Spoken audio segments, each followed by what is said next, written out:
कंठापुरा एक छोटा सा गांव था जो भारत के दिल में बसा हुआ था। यहां जिंदगी धीमी गति से चलती थी। गांव वाले सीधे साधे थे। उनका दिन खेती और अपने परिवार की देखभाल में बीतता था।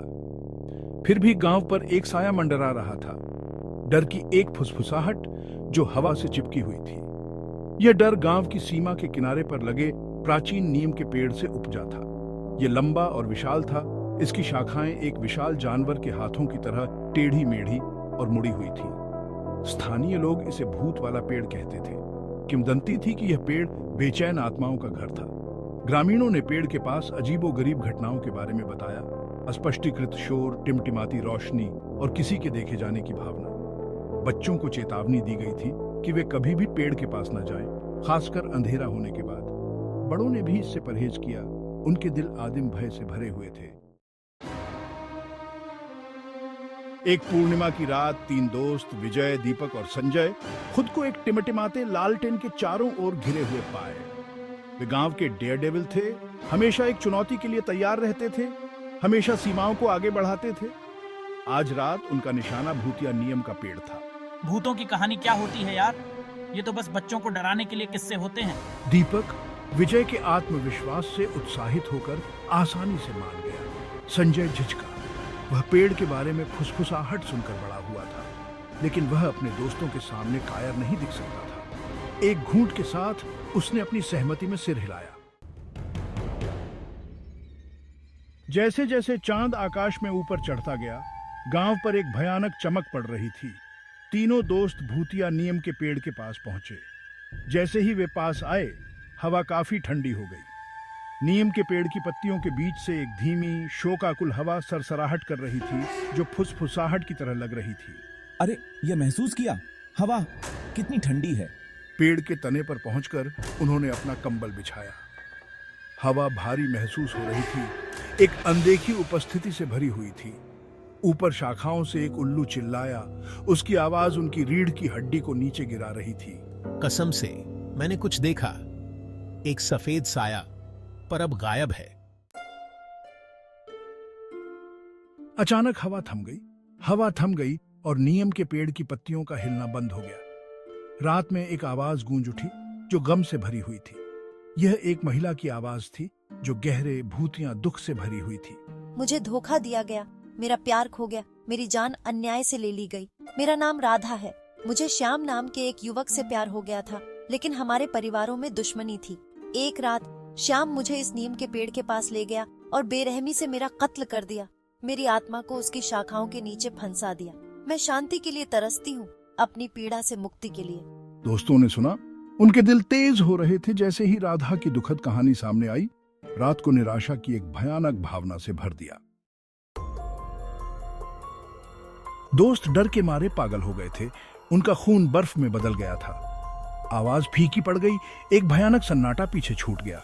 हम उसे ऐसे नहीं छोड़ सकते। हमें राधा की मदद करनी होगी। हाँ, हम उसके दर्द, शांति के लिए उसकी हताश दलील को नजरअंदाज नहीं कर सकते। मैं सहमत हूं, पर कैसे? विजय, हमेशा की तरह व्यावहारिक, ने सुझाव दिया कि वे गांव के बुजुर्ग, बूढ़े आदमी हरि से सलाह लें। हरि अपनी बुद्धि और प्राचीन रस्मों के ज्ञान के लिए जाने जाते थे। उसने धैर्यपूर्वक उनकी कहानी सुनी। उसकी आंखें एक जानकार उदासी से भरी हुई थी। हमें क्या करना चाहिए हरि? उसने उन्हें बताया कि राधा की आत्मा को मुक्त करने का एकमात्र तरीका श्याम की आत्मा का सामना करना और उसे अपना अपराध कबूल कराना है। बूढ़े आदमी हरि तीनों दोस्तों को वापस नीम के पेड़ के पास ले गए। उसने उन्हें आग जलाने और एक प्राचीन मंत्र का जाप करने का निर्देश दिया। जैसे ही उन्होंने अनुष्ठान शुरू किया, हवा में ऊर्जा की दरार आ गई। श्याम, हम मांग करते हैं कि तुम अपने पापों का सामना करो। वे श्याम की आत्मा को पुकारते रहे, मांग करते रहे कि वह अपने पापों का सामना करे। अचानक समाशोधन के माध्यम से एक ठंडी हवा चली।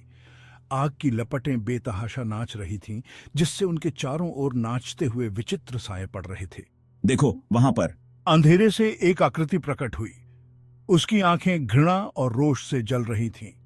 यह श्याम था। उसका चेहरा क्रोध से विकृत था। वह राधा की छवि के लिए दौड़ा, उसे चुप रहने के लिए चिल्ला रहा था। चुप रहो राधा, तुम मुझे और नहीं सताओगे।